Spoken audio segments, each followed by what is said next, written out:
Mamy nie kolejny, a jeszcze następny przyjazd i zapytacie, gdzie ta podłoga? No jak widać, nie ma. I co więcej, jest gorzej niż było. To znaczy gorzej, bo brakuje zamiast 3 desek 4., 5., 6., no i jeszcze progu.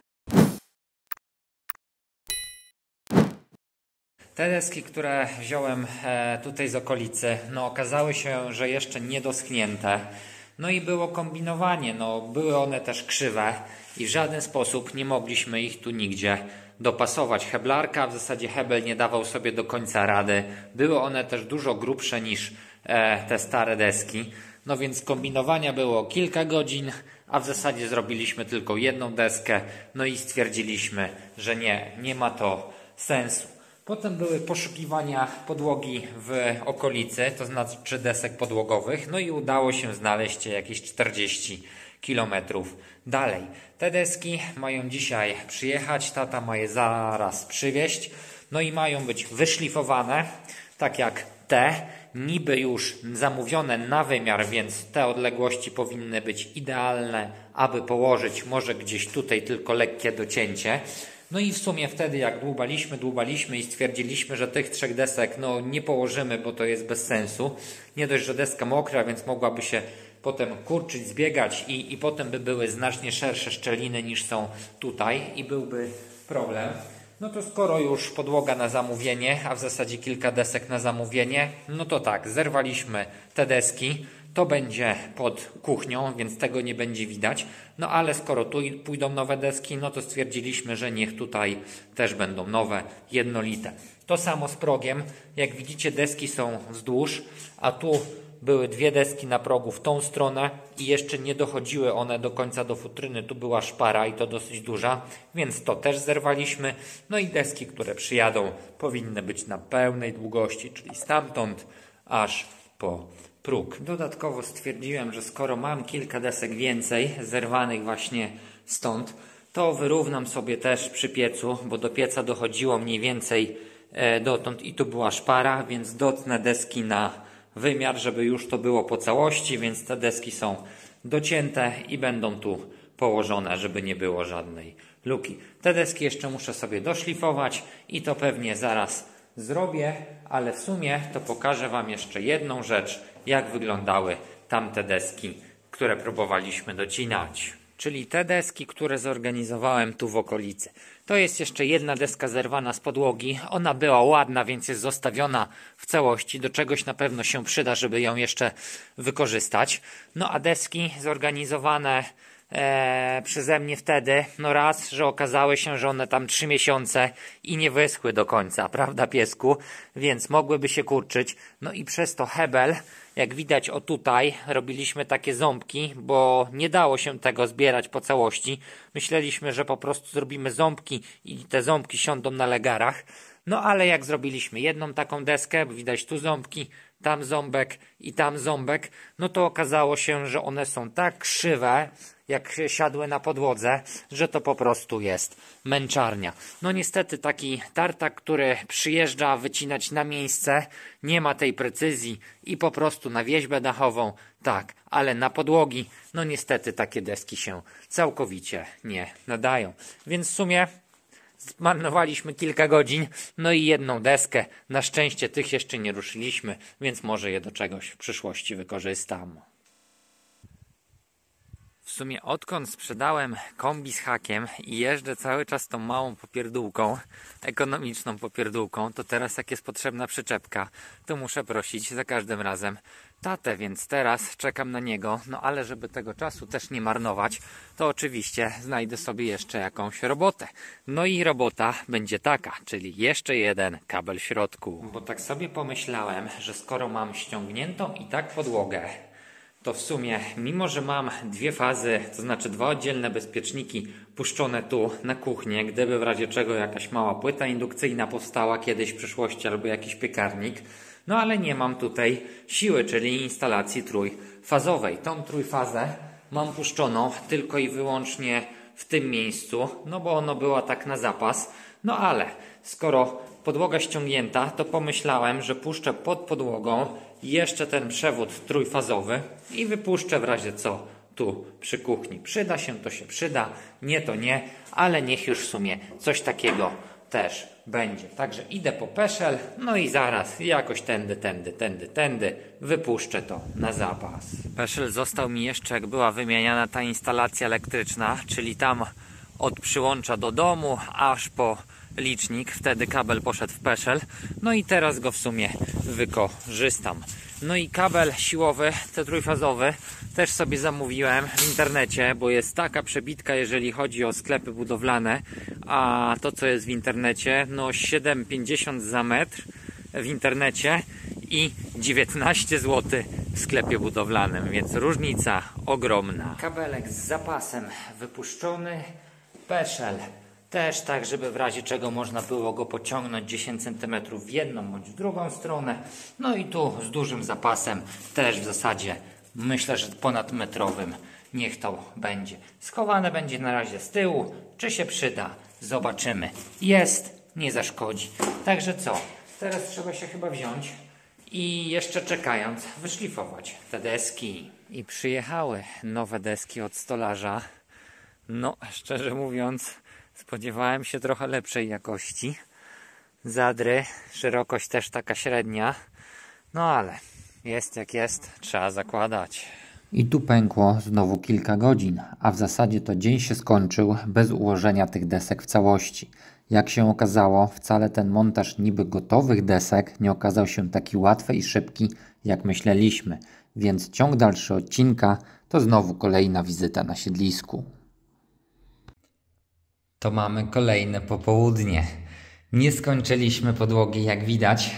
Nie daliśmy rady znowu w te kilka godzin, więc podejście, można powiedzieć, numer 4, ale finalne dzisiaj. Nie wyjadę stąd, póki tej podłogi nie ułożę. W sumie tak, 2 słowa może odnośnie tych desek, bo ostatnio jakoś tak szybko i nie było czasu nawet nagrać. Nie jestem do końca zadowolony z tej podłogi na zamówienie.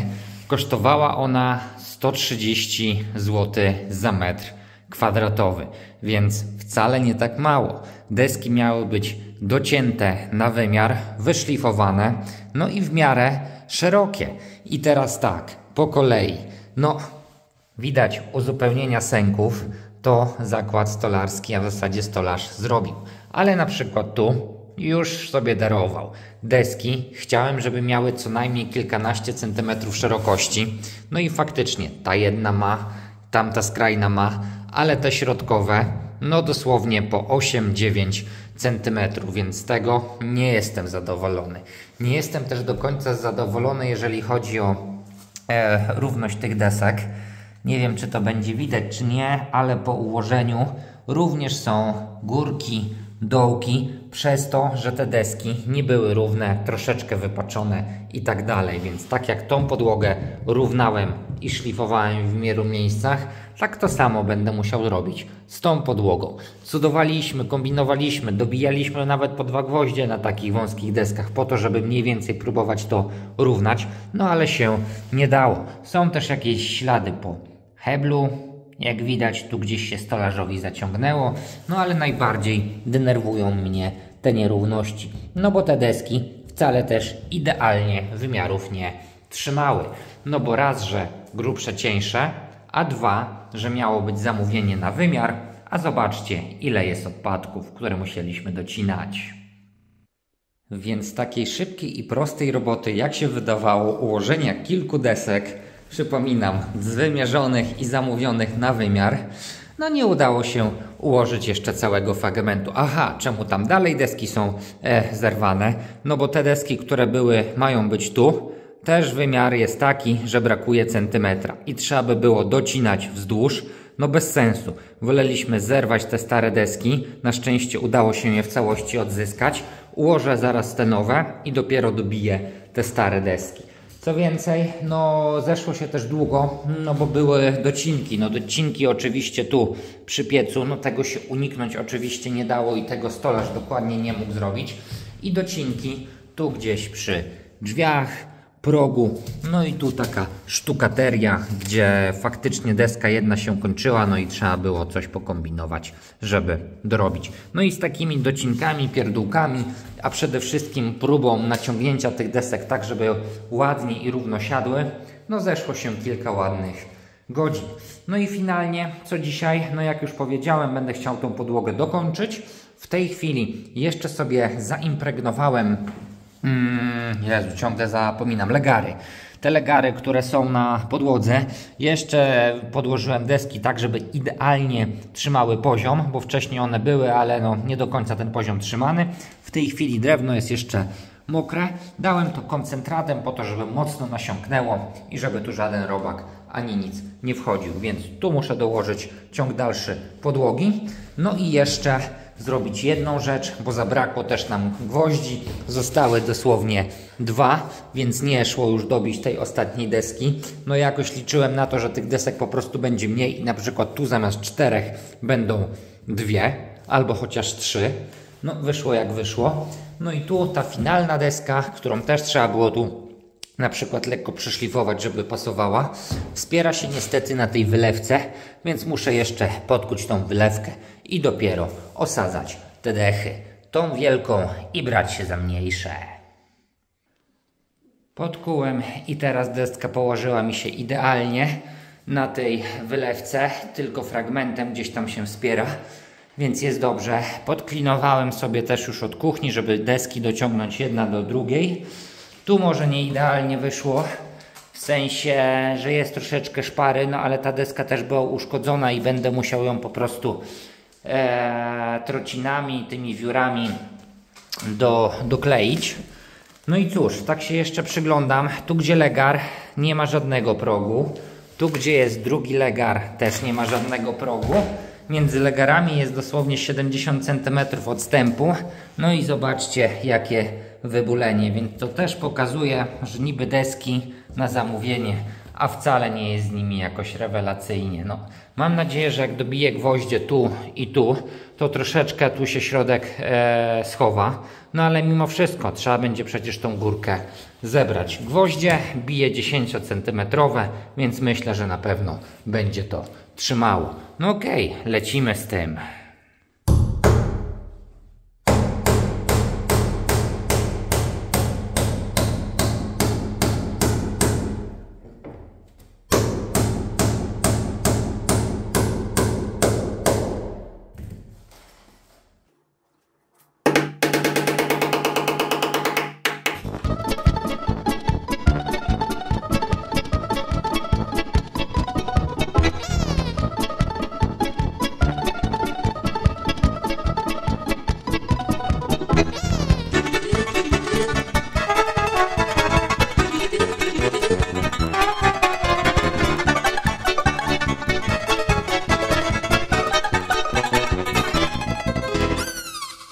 Oj tak, to co miałem docięte ostatnim razem, to jest poprzybijane.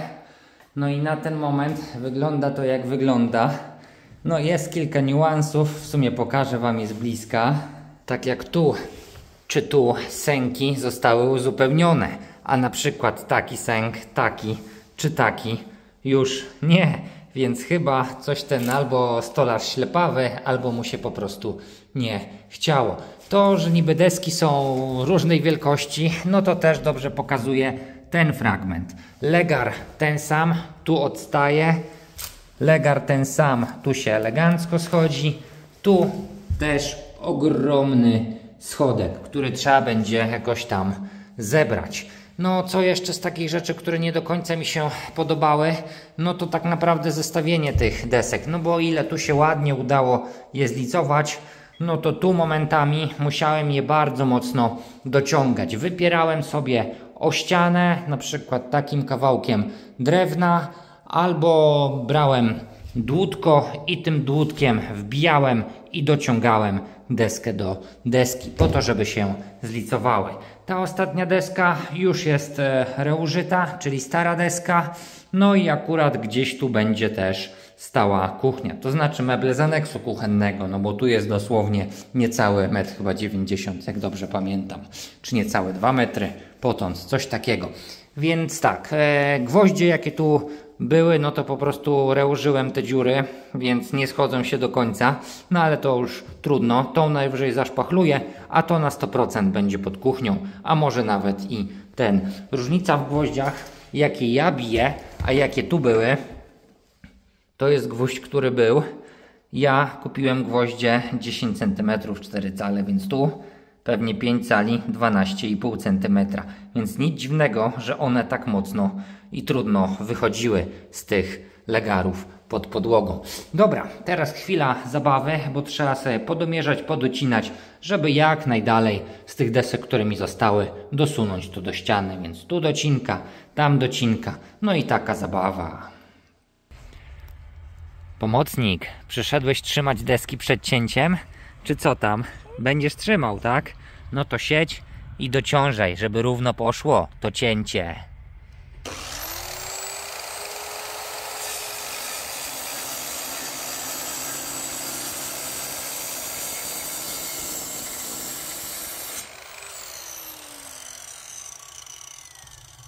Tak wygląda wycinka na oko.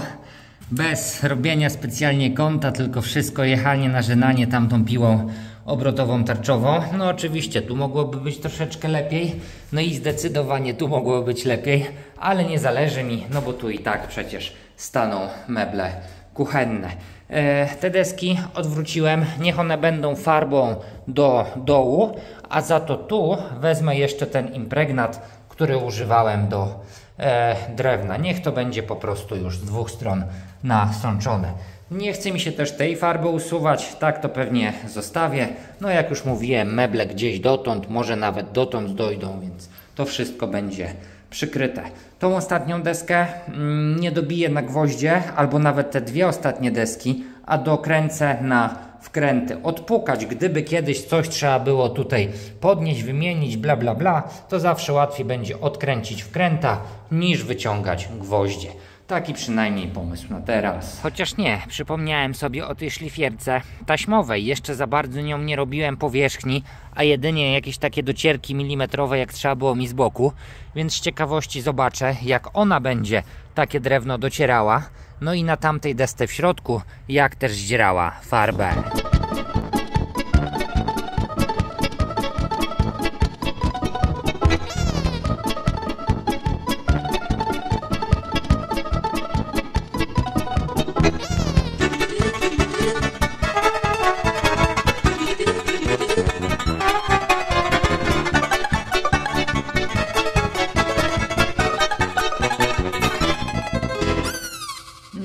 Nie idzie tym zbyt rewelacyjnie, ani czyste drewno, ani z tą farbą. No i nawet teraz nie zrobiłem jednej deski dwumetrowej, a już po prostu gdzieś mi złapał kant i poszedł papier. Także papier był też grubej ziarnistości, więc myślałem, że będzie to zbierał bardzo dobrze. No jedyny plus jest taki, że faktycznie część śmieci idzie do woreczka, no i te trociny nie unoszą się w powietrzu. Ale z takiego cyklinowania to ja zdecydowanie wolę wcześniejszy sprzęt.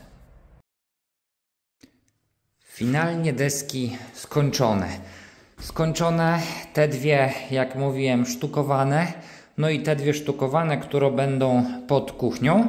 Postanowiłem, że zamarzę, znaczy zamaluję tym koncentratem, impregnatem do drewna. Mocno to nasączyłem. Ciekawy jestem, czy faktycznie nie będzie on zmieniał koloru desek, czy ta deska po wyschnięciu, będzie zbliżonym kolorem do tej. No zobaczymy. To i tak pod szafkami, więc mi to przeszkadzać nie będzie. Dokręcone wkrętami, tak żeby w razie czego można było sobie, gdyby coś zaszła kiedyś tam potrzeba, to nie męczyć się i nie szarpać z gwoździami, tylko po prostu powykręcać te wkręty i zdjąć całość. Na dworze już pomału będzie zachód, więc ja chyba jeszcze sobie wyjdę na pół godzinki, trochę się pokręcić, pooddychać, skorzystać z tego dnia, a potem wrócę, pozamiatam, pościeram, no i zobaczymy, jak ta podłoga będzie finalnie wyglądała. czas już najwyższy na likwidację tych wszystkich pomidorków, no bo w sumie takie zielone pewnie trzeba będzie pozrywać i poukładać gdzieś tam na parapecie, więc to na pewno następnym razem zrobię. No i teraz jak się tak chwilę kręcę, no to myślę, że następny odcinek też będzie jakimś małym może odsapnięciem od remontów, no i trochę takim jakimś może z okolicy, może z ogródka, zobaczymy jak to wyjdzie. Teraz jeszcze sobie zerwę jakąś dynię, albo może ze dwie, bo one też już podeschnięte, łodyga uschnięta, więc nie ma co, żeby to już dalej na polu leżało. Zabieramy coś takiego. Tu gdzieś dalej były jeszcze dwie takie większe, a ty znowu coś zwiększyłeś? No przecież inaczej być nie może, nie piesku? Tak, o właśnie, są te dynie, chociaż one to jeszcze w zasadzie zielone, więc te zostaną, a znajdę jakieś inne. A ta to chyba w sumie największa. O proszę, a przed domem jeszcze malutka kania. No chyba ja ją tu zostawię. Nie, o jaka fajna jędrna. Niech sobie zostanie na nasiona, nasienie, nasiona, nie wiem w sumie co mają grzyby. Grzybnie, no tak, głupoty gadam.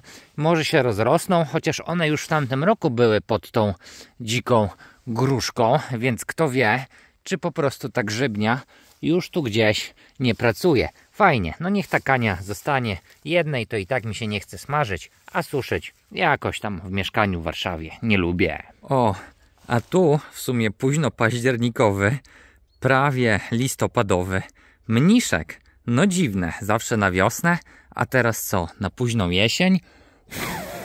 Niech leci, a ja wracam już do remontu. Wiecie co, nie wiem jak ja to zrobiłem, ale teraz dobijam i sprawdzam wszystkie deski po kolei. No i gdzieś tam tutaj chodziłem, coś mi nie pasowało. No i teraz okazuje się, że ta jedna deska raptem gdzieś zaczęła pracować. Słychać?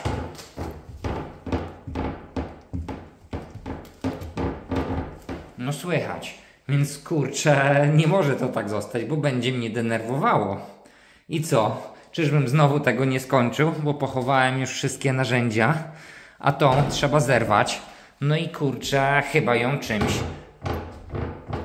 zastąpić, no bo tak skrzypieć to nie może. Całe szczęście, skrzypiało o ten kawałek wylewki, który tu wykruszyłem. No i teraz chodzę, skaczę, tupię i jest ok. No całe szczęście. Także wygląda na to, że faktycznie dzisiaj to skończę. Odkurzyłem, podobijałem jeszcze wszystkie gwoździe, tak żeby łebki mi się pochowały i zlicowały równo z deskami. No i efekt finalny jest, jak widać. No różnica jest olbrzymia między tymi nowymi deskami a starymi. No i mam taki trochę, nie wiem jak to nazwać, no nie do końca spokój z tym, co się z tą podłogą wydarzyło. I czy drugi raz bym to robił w ten sam sposób? Pewnie nie. No, jestem troszeczkę zawiedziony, chyba już to mówię któryś raz, z tego jak ta podłoga wyglądała versus to ile kosztowała i ile pracy trzeba było w to wszystko włożyć, bo finalnie z tym kawałkiem i tym kawałkiem zeszło się prawie 4 dni. No jeden cały i powiedzmy 3 popołudnia, żeby to ogarnąć. A gdzie jest jeszcze łatanie szpar, przemycie, potem lakier, no to znowu kolejne 2 razy po pół dnia pewnie pęknie. Trzeba było to zrobić na pewno, no bo tutaj przecież nie mogły zostać te dziury. No skoro tu było sztukowanie, no to już też trzeba było to wyrównać. No i finalnie, jak powiedziałem, prawie 4 dni i kilkaset złotych. 130 zł za metr kwadratowy tej podłogi, to wyszło jakieś prawie 600 zł. Do tego impregnat do drewna, gwoździe, też jakieś tam około 100 łącznie, no może przesadziłem, może 5 dyszek. A gdzie robota, a gdzie jeszcze docinanie, no kawał po prostu wydatków i poświęconego czasu na ten fragment. No ale tego się nie robi na rok, na 2, tylko przecież na 30-40 lat. Myślę, że ta podłoga powinna wytrzymać. Tak przynajmniej mi się wydaje. Nie wiem ile ta już leży, no ale myślę, że jeszcze 20-30 spokojnie poleży. Tu gdzie się chodzi oczywiście zużycie jest większe, stąd wymiana była konieczna. No i tak to chyba dzisiaj zostawię. Nie chce mi się już zaczynać kolejnej roboty. Na dworze oczywiście zrobiła się noc i pewnie sobie skończę. Godzina jeszcze nie ma 19, no ale tak to wygląda. No zobaczymy jeszcze w dziennym świetle, jak to będzie wszystko wyglądało. No i oczywiście, jak poleci cyklinowanie ponownie tego, wyrównanie tych narożników. No i lakier. Na pewno nie połysk, pewnie mat albo półmat. Jeszcze będę musiał pomyśleć. A za dzisiaj już pewnie dziękuję i standardowo do zobaczenia następnym razem.